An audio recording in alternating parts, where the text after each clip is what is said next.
ધોરણ 9 ગણિત પ્રકરણ 1 સંખ્યા પદ્ધતિ. અગાઉના વર્ગમાં તમે સંખ્યા રેખા વિશે ભણી ગયા છો. આપણે હવે સંખ્યા રેખા દોરતા હતા પહેલાં. એમાં 0 લખીએ, 1 લખીએ, 2 લખીએ, 3 લખીએ, 4 લખીએ. આમ આ બાજુ ધન પૂર્ણાંકો આવે, અહીં -1, -2, -3 આ રીતે આવે. હવે શું આપણે જીરો બિંદુ હોય છે, એક બિંદુ હોય છે, તો 0 પછી 1 જ આવે. અને આ વચ્ચેના બિંદુઓને કંઈ સંગત સંખ્યા તો હોવી જોઈએ ને. તો એના વચ્ચે પણ સંગત સંખ્યાઓ હોય, કઈ હોય કહો? તો 1/2, અહીં 1/2 પણ હોઈ શકે. અહીં આગળ 3/2 હોઈ શકે. આ બેના વચ્ચે પણ ઘણી સંખ્યાઓ હોય. એટલે 1 અને 2 પૂર્ણાંકો એના વચ્ચે અનેક સંખ્યાઓ હોય, અસંખ્ય, અનંત કહેવાય. એટલે 2 અને 3 વચ્ચે પણ અસંખ્ય સંખ્યા હોય. આ બધી સંખ્યાઓ વિશે આપણે આગળ ભણી ગયા છે. હવે આ બધી સંખ્યાઓને આપણે જુદા જુદા સંકેતથી આપણે ઓળખીએ છીએ. દાખલા તરીકે એક વાત કરીએ કે 1, શરૂઆતમાં આપણે વાત કરીએ 1, 2, 3, 4, 5, 6, 7, 8 આમ સંખ્યાઓ અનંત સુધી આપણે જઈએ તો આ બધી સંખ્યાઓના જથ્થાને આપણે પ્રાકૃતિક સંખ્યાઓ કહીશું. શું કહીશું? પ્રાકૃતિક સંખ્યાઓ. કઈ સંખ્યાઓના જથ્થાને?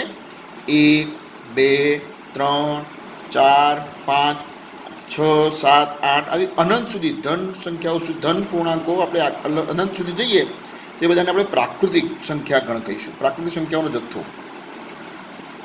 પ્રાકૃતિક સંખ્યાનો જથ્થો. અને આ પ્રાકૃતિક સંખ્યાના જથ્થાને આપણે n સંકેત વડે ઓળખીએ છીએ. n એટલે એને આપણે લખવું હોય તો n બરાબર 1, 2, 3, 4, 5, 6 અને ડોટ ડોટ ડોટ એટલે અનંત સુધી. તો આ આપણે કઈ થઈ? પ્રાકૃતિક સંખ્યાઓનો જથ્થો. તો પ્રાકૃતિક સંખ્યાનો જથ્થો કયો? 1 થી શરૂ થાય. 1, 2, 3, 4, 5, 6 અનંત સુધી. તો સૌથી નાનામાં નાની પ્રાકૃતિક સંખ્યા તમને પૂછે, સૌથી નાનામાં નાની પ્રાકૃતિક સંખ્યા કઈ? તો શું જવાબ આવે? 1. સૌથી નાની પ્રાકૃતિક સંખ્યા 1. સૌથી નાની પ્રાકૃતિક સંખ્યા 1 છે. જ્યારે સૌથી મોટી પ્રાકૃતિક સંખ્યા તો અસ્તિત્વ ધરાવતી નથી. સૌથી મોટી પ્રાકૃતિક સંખ્યા અસ્તિત્વ ધરાવતી નથી. કેમ? કારણ કે તમે કોઈ પણ સંખ્યા લો તો એનાથી મોટી સંખ્યા તો હજુ મળવાની છે. તો સૌથી નાની સંખ્યા 1 અને સૌથી મોટી સંખ્યા માગે, પ્રાકૃતિક સંખ્યા સૌથી મોટી, તો એ અસ્તિત્વ ધરાવતી નથી. તો હવે આ જે પ્રાકૃતિક સંખ્યાઓ છે, તો પ્રાકૃતિક સંખ્યાના જથ્થામાં આપણે શૂન્ય ઉમેરી દઈએ તો કઈ સંખ્યાઓ થાય? 0, 1, 2, 3, 4, 5, 6 ડોટ ડોટ ડોટ. તો આ રીતે આ સંખ્યાઓનો જથ્થો પાછો મળ્યો. આપણે પ્રાકૃતિક સંખ્યામાં કઈ સંખ્યા ઉમેરી? માત્ર શૂન્ય જ ઉમેરી. તો આને પૂર્ણ સંખ્યાનો જથ્થો કહેવામાં આવે છે. કઈ સંખ્યાનો જથ્થો કહેવામાં આવે? પૂર્ણ સંખ્યાઓનો જથ્થો કહેવામાં આવે છે. એને પૂર્ણ સંખ્યાઓ કહેવાય. કઈ સંખ્યાઓ કહેવાય? પૂર્ણ સંખ્યાઓ કહેવાય. તો અને એના માટે આપણે W સંકેત આપીશું. W whole number, whole number W. 0, 1, 2, 3, 4, 5, 6 એટલે શું થયું? પ્રાકૃતિક સંખ્યાઓમાં આપણે શૂન્યનો જો ઉમેરો કરીએ તો આપણને કઈ સંખ્યાઓ મળે? પૂર્ણ સંખ્યાઓ મળે. અને પૂર્ણ સંખ્યાઓના જથ્થાને આપણે શું કહીએ છીએ? પૂર્ણ સંખ્યાઓ કહીએ છીએ. બરાબર? શું કહીએ છીએ? પૂર્ણ સંખ્યા, હોલ નંબર. અને એને કયા સંકેતથી ઉમેરી કરી નામ આપીએ છીએ? W વડે સંકેત આપીએ છીએ. હવે આ સંખ્યાઓમાં આપણે હજુ બીજી સંખ્યાઓ ઉમેરી શકીએ. આ બધી ઋણ પૂર્ણાંકો.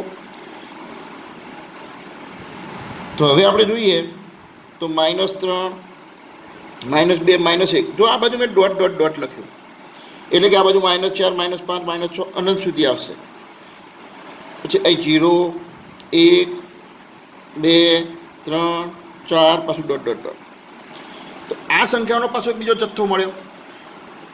પ્રાકૃતિક સંખ્યામાં શૂન્ય ઉમેરી તો પૂર્ણ સંખ્યાઓ મળી. પૂર્ણ સંખ્યાઓનો જથ્થો મળ્યો. હવે આ પૂર્ણ સંખ્યાઓના જથ્થામાં પાછું તમને એમ પૂછાય કે હોલ નંબર, W એટલે હોલ નંબરમાં એટલે પૂર્ણ સંખ્યાઓમાં સૌથી નાનામાં નાની પૂર્ણ સંખ્યા કઈ? સૌથી નાનામાં નાની પૂર્ણ સંખ્યા કઈ? શૂન્ય ગણાય. અને સૌથી મોટામાં મોટી પૂર્ણ સંખ્યા કઈ? અનંત સુધી વિસ્તરેલી છે જુઓ, એટલે મળતી નથી. સૌથી મોટામાં મોટી પૂર્ણ સંખ્યા અસ્તિત્વ ધરાવતી નથી. હવે ડબલ્યુમાં આપણે લખ્યું 0થી શરૂ થઈ. હવે આની અંદર આ જે સંખ્યાઓ હતી 1 2 3 4 5 6 અનંત સુધી શૂન્ય, અને અમે મેં ઋણ સંખ્યાઓ ઉમેરી. જો ઋણ પૂર્ણાંકો ઉમેર્યા, -1 -2 -3 -4, આમ આ બાજુ અનંત સુધી. કારણ કે ઋણ સંખ્યાઓ આપણે ડાબી બાજુ લખીએ છીએ આ રીતે, એટલે મેં આમાં આ રીતે લખી. તો આ બધી સંખ્યાઓનો જથ્થો, તો આને પણ કંઈક નામ આપવું પડશે ને ભાઈ. તો આને આપણે શું કહીએ છીએ? પૂર્ણ સંખ્યાઓનો, બરોબર. એટલે પૂર્ણાંક સંખ્યા ગણ. કયો? પૂર્ણાંક સંખ્યા ગણ. એને કઈશું નામ આપીશું? ઝેડ.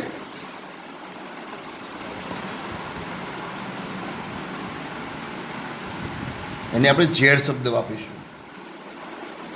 એની અંદર બધી સંખ્યાઓ આવી, ઋણ પૂર્ણાંકો આવી ગયા, એટલે બરોબર ઝેડ. તો ઝેડની અંદર કયા સભ્યો આવે? 0 1 2 3 4 એ બધા. એટલે પૂર્ણ સંખ્યા ગણ કહીશું. અને શું કહીશું? પૂર્ણ સંખ્યા ગણ. પૂર્ણ સંખ્યાઓનો જથ્થો, પૂર્ણાંકો. હવે એનો શું થયું? એના પ્રાકૃતિક સંખ્યાઓના બધા સભ્યો શેમાં આવી ગયા? ડબલ્યુમાં. ડબલ્યુના બધા સભ્યો શેમાં આવી ગયા? ઝેડમાં. એટલે કે પ્રાકૃતિક સંખ્યાઓને. હવે અપૂર્ણાંકોની વાત કરીએ. વચ્ચે આપણે અપૂર્ણાંકો પણ છે, 1/2 3/2 બધી અપૂર્ણાંક સંખ્યાઓ પણ આવે છે. અને એને અપૂર્ણાંકોને આપણે શું કહીશું? 3/2 1/2 બધા અમે ઉમેરીએ તો સંખ્યાઓમાં ઉમેરતા જઈએ તો એ બધી સંખ્યાઓને P/Q સ્વરૂપમાં લખાય. P/Q, કારણ કે 3/2 5/2 તો બધી P/Q સ્વરૂપની સંખ્યા. તો અપૂર્ણાંકો જ્યારે એમાં ઉમેરો થાય, અપૂર્ણાંક, બરોબર, આ સંખ્યા ગણ જે છે ઝેડમાં, એની અંદર જ્યારે પૂર્ણાંકો જે ઝેડના છે એની અંદર જ્યારે અપૂર્ણાંકો ઉમેરો થાય, ધન અપૂર્ણાંક અને ઋણ અપૂર્ણાંક, ત્યારે એ સમય સંખ્યા ગણ બને છે. એટલે સમય સંખ્યા ગણને આપણે Q તરીકે ઓળખીશું.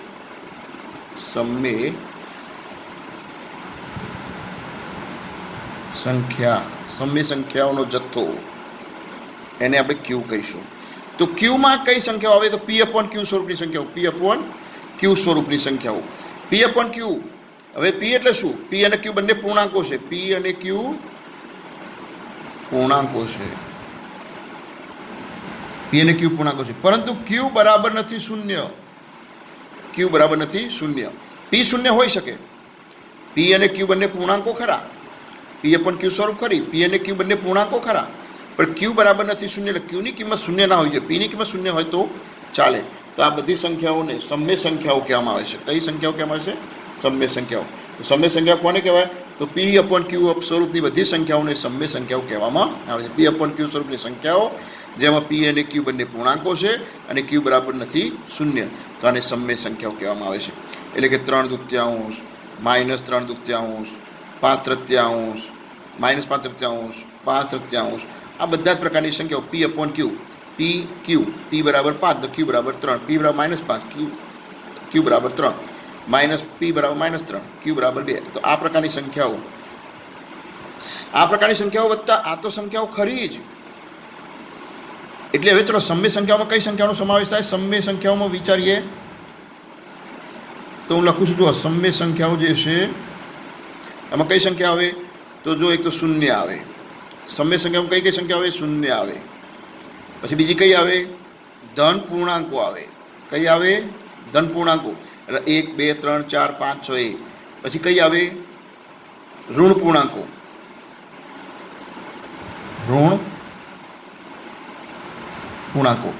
શૂન્ય, ધન પૂર્ણાંકો, ઋણ પૂર્ણાંકો, ધન અપૂર્ણાંક. ધન અપૂર્ણાંક એટલે 3/2 5/3 7/3 7/2 આ બધી ધન અપૂર્ણાંક, અને બીજી ઋણ અપૂર્ણાંક. એટલે 5 પ્રકારની સંખ્યાઓ ગણાય છે. એક શૂન્ય, બીજી ધન પૂર્ણાંકો, ત્રીજી ઋણ પૂર્ણાંકો, ચોથી ધન અપૂર્ણાંકો, પાંચમી ઋણ અપૂર્ણાંક. આ બધી સંખ્યાઓને આપણે સમય સંખ્યાઓ કહીએ છીએ અને એને આપણે Q વડે દર્શાવીએ છીએ. બરાબર? ખ્યાલ આવી ગયો? સંખ્યાઓ વિશેનો સમજ મળી ગઈ છે તમને? ફરીથી એકવાર જોઈ લઈએ.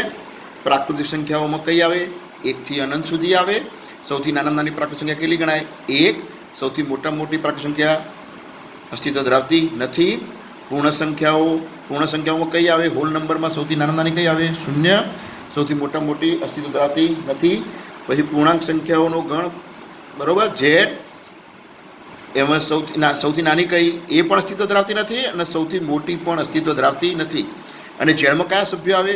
શૂન્ય, ધન પૂર્ણાંકો અને ઋણ પૂર્ણાંકો. શૂન્ય, ધન પૂર્ણાંક, ઋણ પૂર્ણાંક. જ્યારે ક્યુમાં કયા આવે? શૂન્ય, ધન પૂર્ણાંક, ઋણ પૂર્ણાંક, ધન પૂર્ણાંક અને ઋણ પૂર્ણાંક. તો આ બધા જ પ્રકારની સંખ્યાઓ આવે છે, બરાબર. હવે આપણે એનો સ્વાધ્યાય આપણે લઈએ 1.1. સ્વાધ્યાય 1.1ની આપણે ચર્ચા કરીએ.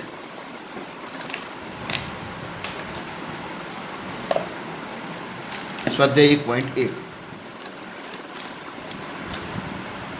શું શૂન્ય એ એક સમય સંખ્યા છે? શું તમે તેને પી પૂર્ણાંક અને ક્યુ શૂન્યતર પૂર્ણાંક હોય તેવા પી અને ક્યુ સ્વરૂપમાં લખી શકો? ચલો, શૂન્યને આપણે સમય સંખ્યા કહેવાય.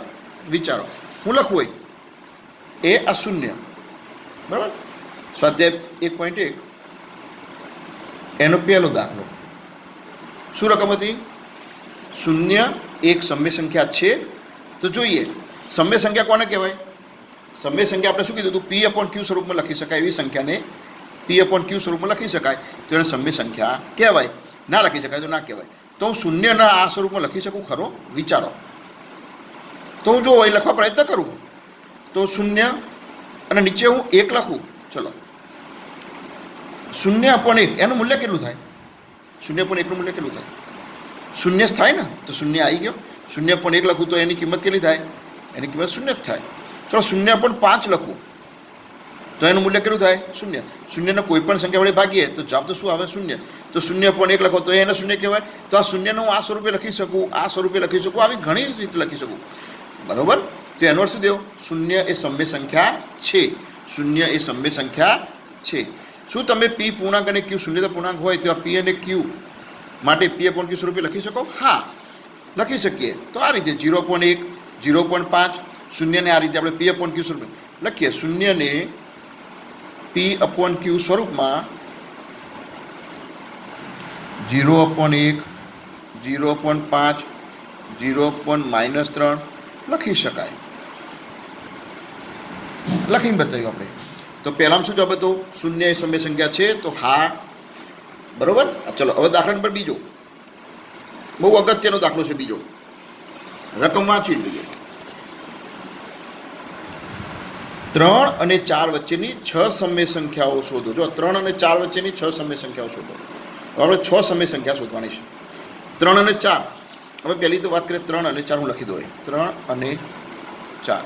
આના વચ્ચેની કેટલી સમય સંખ્યા શોધવાની? 6 સમય સંખ્યા શોધવાની છે. હવે તમને થાય 3 અને 4 એ સમય આ સંખ્યા સમય સંખ્યાઓ છે. 3 સમય સંખ્યા કહેવાય. વિચારો. 4 સમય સંખ્યા કહેવાય. એ પણ તમે વિચારો. સમય સંખ્યામાં શું કીધું? પી અપોન ક્યુ સ્વરૂપની સંખ્યા. તો ચલો, 3ને તો પી અપોન ક્યુ સ્વરૂપમાં લખો. એવી રીતે 3ને ગોઠવો કે પી અપોન ક્યુ સ્વરૂપમાં લખાય. તો હું લખું. ચલો, 3 3/1 લખું. લખાય? હા. અને 3/1ની કિંમત કેટલી થાય? ચલો, 3/1 કરો. કેટલો આવે? 3 આવે. તો 3 આ 3 3/1 સ્વરૂપમાં લખી શકું કે નહીં? લખી શકાય. જો તમે 3ને 3/1 સ્વરૂપમાં લખી શકાય. આની મૂલ્ય 3 જ થાય. 3/1 એટલે 3 થાય. તો 3ને 3/1 સ્વરૂપે લખી શકાય. એટલે પી અપોન ક્યુ સ્વરૂપમાં લખી શકાય. માટે 3 સમય સંખ્યા છે. તો 4 પણ સમય સંખ્યા છે કે નહીં જોઈ લો. તો 4નું આ રીતે લખું. 4/1. તો આ સમય સંખ્યા ખરી. તો 3 અને 4 બંને સમય સંખ્યાઓ છે જ. અને આપણે સમય સંખ્યામાં કીધું હતું કે ધન પૂર્ણાંકો, ઋણ પૂર્ણાંકો, શૂન્ય, ધન પૂર્ણાંક, ઋણ પૂર્ણાંક, આ બધી સમય સંખ્યાઓ. એટલે આ પોતે સમય સંખ્યા તો છે જ. 3 અને 4 સમય સંખ્યા છે. પણ આના વચ્ચેની મારે 6 સમય સંખ્યા શોધી છે. હવે 3 અને 4 વચ્ચે સંખ્યાઓ ઘણી હોય તો એની 6 સમય સંખ્યા શોધવી હોય તો આપણે ઘણી રીતે શોધી. જો 3 અને 4 વચ્ચેની જો હું લખી શકું તો 2-3 રીતો બતાવી દઈએ. આપણે પહેલું જવાબ 6 સમય સંખ્યા લખીને તો જો એ અને હું 3.1 લખું તો 3.1 એટલે 31 કહેવાય. 3.1 એટલે કેટલા કહેવાય? 31 કહેવાય. તો પી અપોન ક્યુ સ્વરૂપ લખાઈ ગઈ. સમય સંખ્યા થઈ ગઈ. તો 3.1. પછી બોલો બીજી કઈ હશે? વિચારો. 3. કઈ લખું? 3.2 લખાય કે નહીં બેટા? 3.2 લખો. 3.2 લખો તો એને કેવી રીતે લખાય? 32 નીચે 10 લખાય. પછી એનું નાનું સ્વરૂપ આપણે આપી શકીએ. 3.2 એટલે સમય 3 અને 4 વચ્ચેની સમય સંખ્યાઓ કીધી હોય તો 3 અને 4 વચ્ચે 6 સમય સંખ્યા કીધો, તમે ફટાફટ લખી દો. 3.1, 3.2, 3.3, 3.4, 3.5, 3.6, 3.7. લખાય કે નહીં? હજુ આગળ લખાય કે નહીં? કેટલી માગી હતી આપણે? 6, તો આપણે 7 લખી કાઢી. ચલો જવાબ મળી ગયો. ખબર પડી ગઈ? 6 સમય સંખ્યા લખાઈ ગઈ. હા, હવે બીજી રીત કરવી હોય તો આપણે ચલો 3 સમય સંખ્યા સ્વરૂપે લખ્યું મેં. હવે મારે કેટલી સમય સંખ્યા શોધવાની છે વિચારો. 6. જેટલી સમય સંખ્યા શોધવાની હોય એમાં 1 ઉમેરી દો. 6 માં 1 ઉમેરો કેટલા થયા બેટા? 7 થયા. તો આને 7 વડે ગુણો અને નીચે 7 વડે ગુણો. તો ચલો કઈ સંખ્યા મળી? 7 તરી 21 અને નીચે કેટલા થયા? 7. 21 નીચે 7. ચલો આનું સાદું આપજો. 21 ભાગ્યા 7 કરજો. 3 આવી ગયો. તો આ 3ને મેં શું કર્યું? આ જે 3 હતા આપણી પાસે, આ 3 હતા એ 3ને મેં 21/7 સ્વરૂપે લખી. મેં આવું કેમ કર્યું? કારણ કે મારે સમય સંખ્યાઓ શોધવી હતી માટે. કેટલી શોધવાની હતી? 6. તો મેં કેટલા ઉમેર્યા? 6માં 1 જ ઉમેરવાનું, 7. તો આપેલી સંખ્યાને કેટલા વડે ગુણ્યા? 7 વડે. તો આ એક સંખ્યા મને મળી ગઈ. એ રીતે ચલો બીજી સંખ્યા કઈ હતી આપણે? સમય સંખ્યા 4. તો 4ના નીચે ચલો કેટલા કરું? 1 કરી દઉં પહેલાં સમય સંખ્યા સ્વરૂપ. કેટલાય ગુણી દઉં એને? 7 વડે. ચલો 7 વડે કેમ ગુણ્યા? કારણ કે 6 સમય સંખ્યા શોધવી હોય તો 7 વડે ગુણવાનું. અને ચલો તમને 5 સમય સંખ્યા શોધવાની કહેતો, 6 વડે ગુણવાનું. 8 સમય સંખ્યા શોધવાની કહેતો, 9 વડે ગુણવાનું. જેટલી સમય સંખ્યા શોધવી અમે 1 ઉમેરી દો. 1 ઉમેરી દો આવડે. તો 7 ચોક 28 અને નીચે 7 એકા 7. હવે આપણને 2 સંખ્યાઓ મળી. આ જે 3 હતો એ 3નું સ્વરૂપ કયું મળ્યું? 21/7 મળ્યું. અને આ 4 હતો, આ 4 જે હતો અને એનું સ્વરૂપમાં કયું મળ્યું આપણે? 28/7. 4ને મેં આ ગોઠવી જો 28/7. 7 ચોક 28, 4 થઈ ગયો. આનું સાદું બાબત 4 આવી ગયો.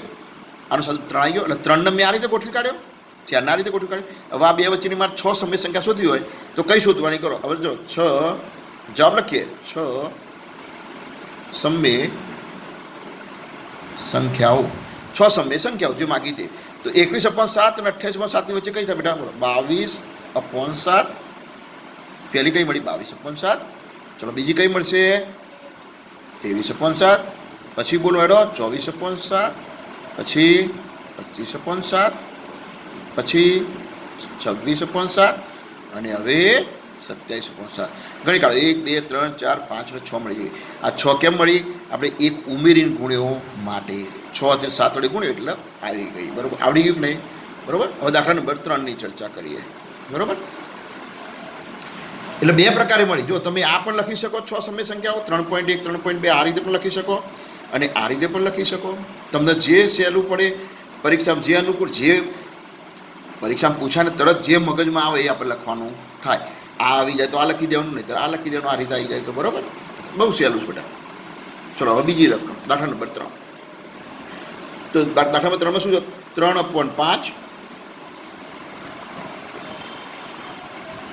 3/5 અને 4/5 વચ્ચેની 5 સમય સંખ્યા. જો પાછી કેટલી આવી? 5 સમય સંખ્યાઓ આવી. બરાબર. હવે સંખ્યા લખી દઉં છું. 3/5 અને 4/5. કઈ બે માગી તેને? 3/5 અને 4/5. આ બેના વચ્ચેની કેટલી શોધવાની? પાછી આપણે 5 શોધવાની. કેટલી? 5 સમય સંખ્યા શોધવાની. હવે આપણે આગળ શું વાત કરી? ચલો 5 સમય સંખ્યા શોધવા માટે શું વાત કરી? કેટલા ઉમેરવાના? 5માં 1 6. તો આને કેટલા ગુણવાના? 6 વડે ગુણી દો ને. તો જો પેલા 3/5 લખું. 3/5 ચલો 3/5 6 વડે ગુણી નાખો. 6 ગુણ્યા 6. તો 6 તરી 18 અને 5 6 30. 18 નીચે કેટલી આવી? 30. આ જ રકમ હતી 3/5. 3/5 કેટલાય ગુણ્યા? 6 વડે ગુણ્યા. કેમ 6 વડે ગુણ્યા? શોધવાની કેટલી હતી? 5. મેં તમને કીધું કે 5 સમય સંખ્યા શોધવી હોય તો એમાં 1 ઉમેરી જ દેવાનો, એટલે ગુણી નાખ્યો. ચલો બીજી સંખ્યા કઈ બેટા આપણી ભાઈ? 4/5. હવે તમને ખબર પડી ગઈ છે 4/5 કેટલા વડે ગુણવાનું? બોલો 6 વડે. બરાબર. તો 6 ચોક 24 અને નીચે કેટલા આવ્યા? 30 આવી ગયા. હવે આ બેની વચ્ચેની સંખ્યાઓ આપણે લખવાની. તો કેટલી માગી છે ને? 5 સમય સંખ્યા માગી છે ને. 5 સમય સંખ્યાઓ ચલો 5 સમય સંખ્યાઓ કઈ કઈ થાય? ચલો પહેલી 18/30 ને 24/30 વચ્ચેની કઈ થાય? 19/30. પછી બોલો 20/30, 21/30, 22/30 અને 23/30. થઈ ગયું. હજુ તમે આનું સાદરૂપજીને અપાતું હોય આપી શકાય. ધારો કે આને તમે 2/3 લખો તો ચાલે, 20 મીંડું નહીં લખો તો ચાલશે. આપણે 20/30, પણ આનું નાનું સ્વરૂપ આપવું હોય તો 2/3.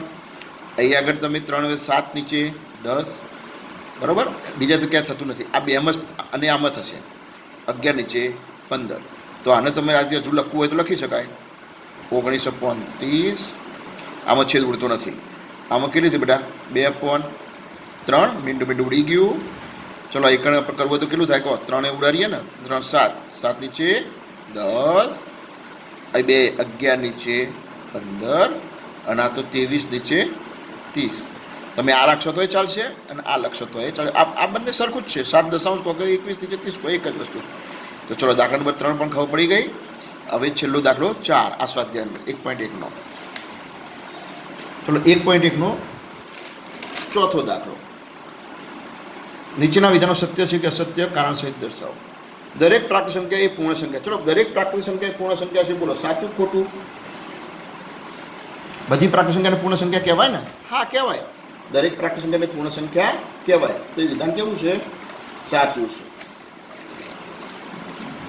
પહેલું વિધાન સત્ય છે, કારણ કે બધી જ પ્રાકૃત સંખ્યાઓ ને પૂર્ણ સંખ્યા કહે છે. પહેલું વિધાન સત્ય છે, કારણ કે પૂર્ણ સંખ્યાઓ લઈએ. પૂર્ણ સંખ્યાઓ કઈ કઈ આવે? 0, 1, 2, 3, 4. એમાં પ્રાકૃત સંખ્યાઓ આવી જાય છે. તો દરેક પૂર્ણાંક એ પૂર્ણ સંખ્યા છે. દરેક પૂર્ણાંક પૂર્ણ સંખ્યા છે. તો આ ખોટું. હવે આપણે એ સમજીએ. ચલો આમાં સમજીએ. પહેલું વિધાન તો ખબર પડી, પ્રાકૃત સંખ્યા પૂર્ણ સંખ્યા છે. પ્રાકૃત સંખ્યા, ચલો પ્રાકૃત સંખ્યાઓ એટલે કઈ? 1, 2, 3, 4, 5. પૂર્ણ સંખ્યાઓ કઈ? 1, 2, 3, 4, 5 અને 0. એટલે પ્રાકૃત સંખ્યાનો પૂર્ણ સંખ્યા, બરાબર. દરેક પ્રાકૃત સંખ્યાને પૂર્ણ સંખ્યા કહેવાય. તો આ વિધાન કેવું? સાચું. દરેક પૂર્ણાંક એ પૂર્ણ સંખ્યા છે. પૂર્ણાંકને પૂર્ણ સંખ્યા કહેવાય? ના. કારણ કે ચલો પૂર્ણાંકમાં દરેક પૂર્ણાંક, ચલો -3 પૂર્ણાંક છે, પણ પૂર્ણ સંખ્યામાં -3 આવતો નથી. પૂર્ણાંક સંખ્યામાં -3 આવે, કારણ કે ઝેડ ગણ કયો? ઝેડમાં -3 આવે. તો પૂર્ણાંક -3 એ પૂર્ણ સંખ્યામાં આવતો નથી. દરેક સમય સંખ્યા એ પૂર્ણ સંખ્યા છે. ચલો સમય સંખ્યા પૂર્ણ સંખ્યા છે? ના. સમય સંખ્યા પણ પૂર્ણ સંખ્યા હોય નહીં. તો હવે તમને આમાં ખબર કેવી રીતે પડે? તો એક વસ્તુ છે. તો પહેલો કયો ગણ હતો આપણે બેટા? પહેલી સંખ્યા કઈ હતી? આપણે n લખીએ, n. પછી W, પછી કયો હતો? Z, અને પછી કયો હતો? Q. ચલો આપણા 4 લખી કાઢીએ. N, W, Z, Q. આ પ્રાકૃતિક સંખ્યાઓનો જથ્થો, આ પૂર્ણ સંખ્યાનો જથ્થો, આ પૂર્ણાંકોનો જથ્થો અને આ સમયનો જથ્થો. આ પ્રાકૃતિક, આ પૂર્ણ, આ પૂર્ણાંકો અને આ સમય. બરોબર. તો તમને આમ ક્યાં પ્રાકૃત સંખ્યાઓ પૂર્ણ સંખ્યા કહેવાય? તો હા. આમ નીચે જતો હોય તો હા, અને આમ તીર ઉપર જાય તો ખોટું. આ વિધાન ખોટું અને આ વિધાન સાચું. એમ પૂછાય પ્રાકૃત સંખ્યાને પૂર્ણ સંખ્યા કહેવાય? હા. પ્રાકૃત સંખ્યાને પૂર્ણાંકો કહેવાય? હા. પ્રાકૃત સંખ્યાને સમય કહેવાય? હા. આગળ આ નાનામાં નાનો, આ મોટો, આ એનાથી મોટો, આ મોટો. બરાબર.